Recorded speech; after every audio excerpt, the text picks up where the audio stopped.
co mám dělat.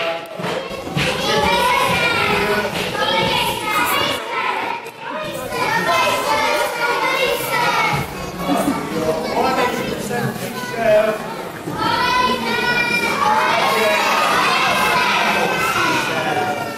Já si pěkně zalezu na pec a celý to zaspím. No co? Nějaká práce, Anečka, hlavně je teplá pevnina. No, že se to moc nelíbí. Cože? Kdo to říká? Já tady nahoře. Ty, a kdo jsi? Jako já, kdo jsem? No, já jsem vlastně parvajíčko, ale jinak jsem něco jako tvoje svědomí. Jo, no ano, a můžu ti říct, že mě ani dětem se nelíbí, jak se chová.